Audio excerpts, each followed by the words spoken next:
kuryente dahil sa isang nag-malfunction na clip fan. Electric fan nga daw po ang sanito sa pagkakuryente kasi yung dulo niya naputol po eh. Naputol bali ang dulo. Ngayon yung kaputol nun, dumikit po dun sa double deck namin. Ngayon nung dumikit yun dun sa di nakadikit, itong anak ko naman kasi basa. Tapos basa na rin yung flooring kasi nga nagilip siya, wala kasi kami tubig, naputulan kami, gawa ng sa hirap nga namin. Sa lakas daw ng pagkakakuryente ni Mike, nagamay din ang kanyang lola at kapatid. Sumigaw daw. Aray daw, sabi ng gano'n, parang narinig na ang maray. Tapos nakita ng nanay ko, nanginginig na. Sabi ng nanay ko, kulot, huwag ka magbibiro, sabi ng gano'n. Natatakot na ako, sabi ng nanay ko. Di yung ginawa nanay ko, hinawakan siya. Kala niya, nagbibiro lang, hinawakan. Nakuryente na rin siya. Tapos sumawak din yung si Bibi, nakuryente na rin yung bunso ko.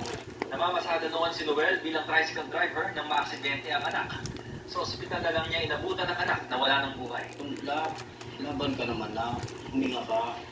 Sige na, gumalaw ka kahit isa lang. Ayaw talaga, wala na talaga siya. Malambing po siya.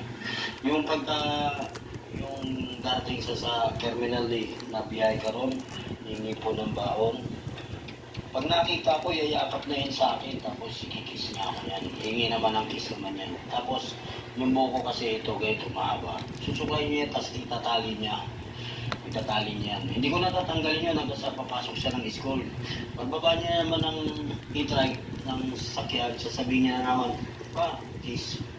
Dami naman kiss. Ito yung mismong clip fan na ayon sa ama ng biktima, naging sanhi ng aksidente. At ito yung dulo ng kable na natuklap at na-expose, kaya naging simula ng pagkakakuryente ng biktima.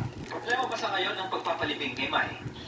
Humingi kami ng tulong sa makina o ukulan para naman ma-avail po nila yung libreng libing.